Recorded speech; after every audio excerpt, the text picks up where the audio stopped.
Bismillahirrahmanirrahim. Assalamualaikum warahmatullahi wabarakatuh. Selamat pagi, selamat siang, selamat sore semuanya. Perkenalkan, kami dari kelompok 2 yang beranggotakan Ian Apriansa, kemudian Mbak Fitri Alfa Indrianti dan Mbak Sarifah Lailati Sari. Kami akan membawakan tema atau judul yaitu membangun peluang bisnis anyaman lidi di tengah pandemi. Kenapa kok judulnya membangun peluang bisnis? Karena di tengah warga PKK yang akan kami bimbing nanti itu belum ada ide anyaman lidi. Baik, saya mulai saja ke pembahasan selanjutnya. Pendahuluan. Ekonomi merupakan faktor yang terpenting dalam kehidupan manusia. Negara dituntut untuk mengatur kebijakan mengenai perekonomian Indonesia dan dituntut untuk menjamin ekonomi masyarakat Indonesia. Dikarenakan faktor ekonomi merupakan faktor yang sangat penting dalam kehidupan manusia. Di sini kami itu berperan sebagai untuk membantu perekonomian negara ya. Walaupun imbasnya sangat sedikit untuk sekarang, tapi kami harap itu dapat berkembang ke depannya seperti itu. Dapat membantu masyarakat warga-warga sekitar seperti itu. Salah satu upaya untuk memajukan kesejahteraan bangsa adalah dengan memberdayakan kaum perempuan. Dikarenakan jumlah dari kaum perempuan yang sangat besar merupakan modal sosial yang berpotensi bagi kelangsungan hidup pembangunan bangsa dan negara. Yaitu salah satunya kegiatan ibu-ibu yang tergabung dalam kelompok PKK. Kelompok PKK ini kita khususkan yaitu di wilayah RT 3 RW 7 Desa Bangunreja, Kecamatan Kedungreja, Kabupaten Cilacap.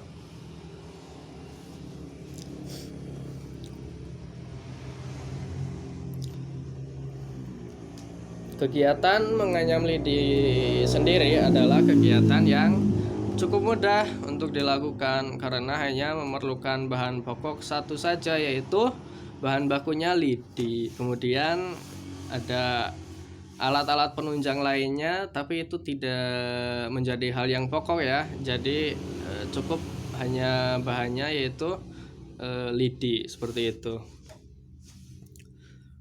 Proses menganyam lidi itu sendiri terbagi menjadi beberapa step ya, beberapa langkah.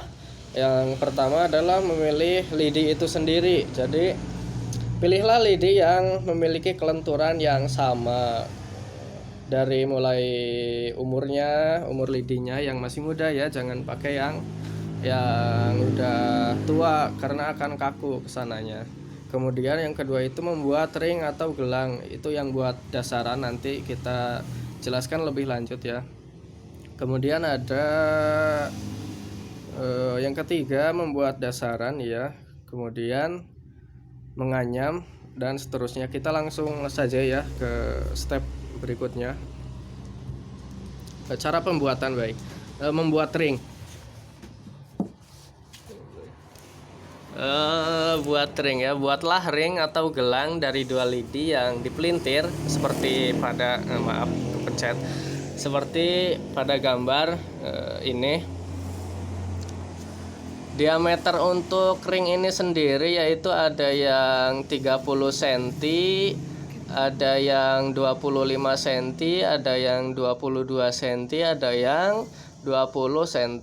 Nanti bisa di standarkan sendiri, mau yang 30 cm yang itu berarti lebih besar daripada yang 20 cm sesuai kebutuhan, sesuai permintaan seperti itu.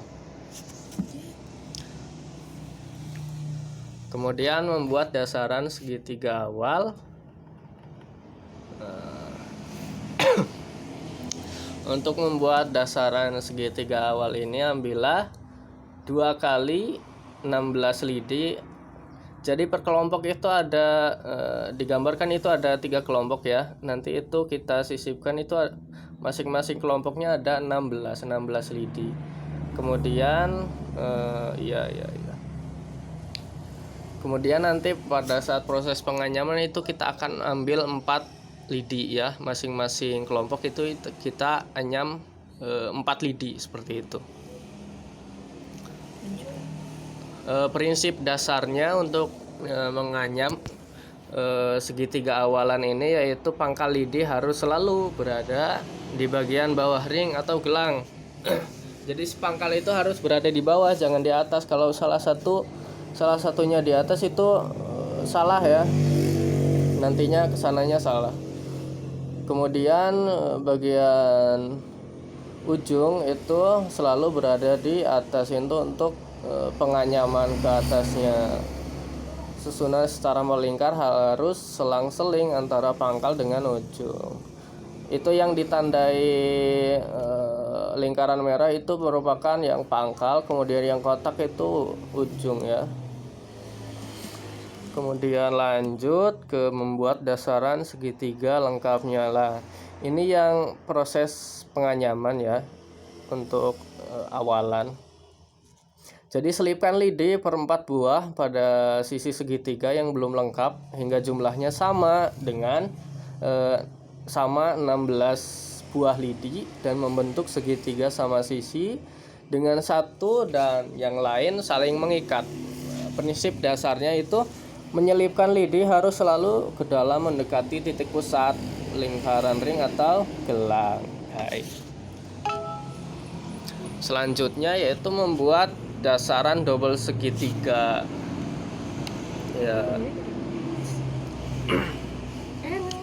Nah ini step selanjutnya dari membuat dasaran ya, kan ada 6 kelompok 16 lidi. Lakukan untuk seluruh sisi segitiga sehingga setiap arah memiliki 2 kumpulan lidi 16 buah ya, dengan arah pangkal dan ujung yang berlawanan dan dianyam seperti pada segitiga pertama seperti tadi, seperti itu. Prinsip dasarnya ya, pangkal selalu berada di bawah ring seperti yang saya sebutkan tadi.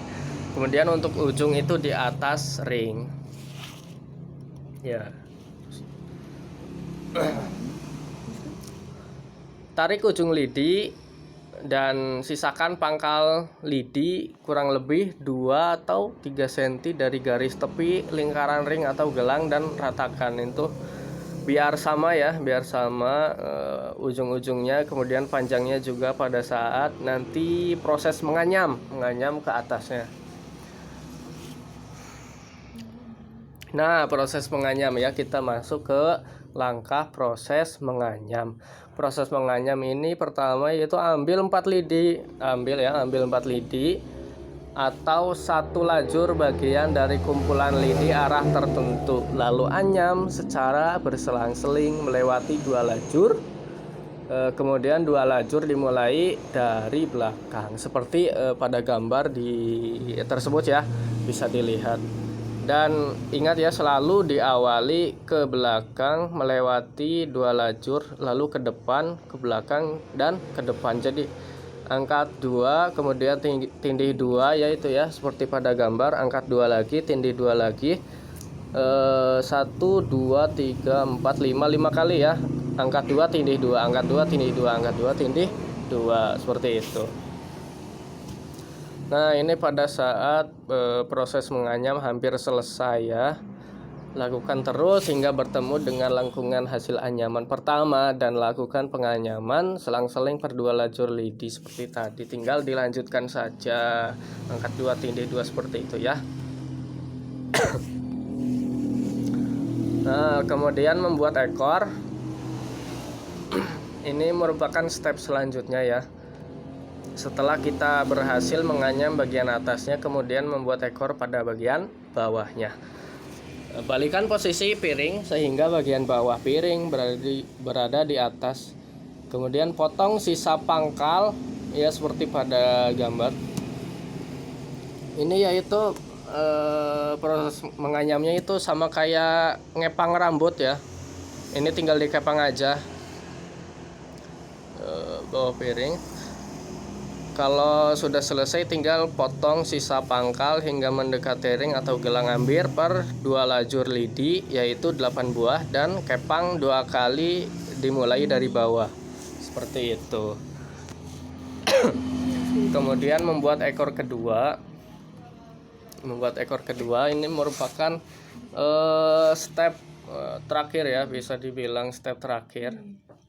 Setelah ekor bagian pertama selesai dan dikunci, dilanjutkan sisa ujung lidi untuk membuat ekor kedua dengan teknik kepang 3 kali. Yang tadi teknik kepang 2 kali, sekarang yang 3 kali, dimulai dari bawah, atas, bawah, pindah ke lajur berikutnya dan diulang 3 kali dari bawah, kemudian atas, bawah, dan seterusnya seperti itu, seperti terlihat pada gambar tersebut. Begitu. Setelah membuat ekor pertama kan tadi sudah ya, membuat ekor kedua juga sudah, dan kita asumsikan sudah selesai ya. Ini kalau seperti ini itu tinggal dipotong saja, itu sisa-sisa yang masih ada tinggal dipotong pakai gunting stek juga bisa agar rapih ya. Nah, kemudian piring pun selesai. Pada saat ini itu sudah selesai. Sebenarnya langkah-langkahnya itu simpel saja ya untuk membuat piring lidi ini. Cuman butuh beberapa step, cuman ya itu butuh keuletan ya. Namanya juga kerajinan, berarti kan kudu rajin ya.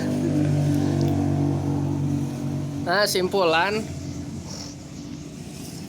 dengan dikuasainya keterampilan membuat anyaman piring dari lidi ini diharapkan akan menjadi salah satu jalan ya, jalan menuju meningkatnya taraf hidup menjadi lebih tinggi serta dapat mensukseskan kesejahteraan di dalam masyarakat sekitar. Membantu mensukseskan tujuan daripada pemerintahan itu sendiri ya. Walaupun dampaknya saat ini kecil, tapi kami yakin suatu saat nanti hal tersebut akan mempunyai makna yang lebih besar dan berdampak lebih luas bagi masyarakat, sehingga masyarakat lebih sadar lagi akan lingkungan yang ditinggalinya dengan segala potensi yang ada. Jadi merangsang kreativitas masyarakat itu sendiri. Mungkin ini sudah ya, sudah semuanya materi yang saya sampaikan, yang kami sampaikan. Terima kasih untuk perhatian semuanya. Mohon maaf atas segala kekurangannya. Terima kasih. Wassalamualaikum warahmatullahi wabarakatuh.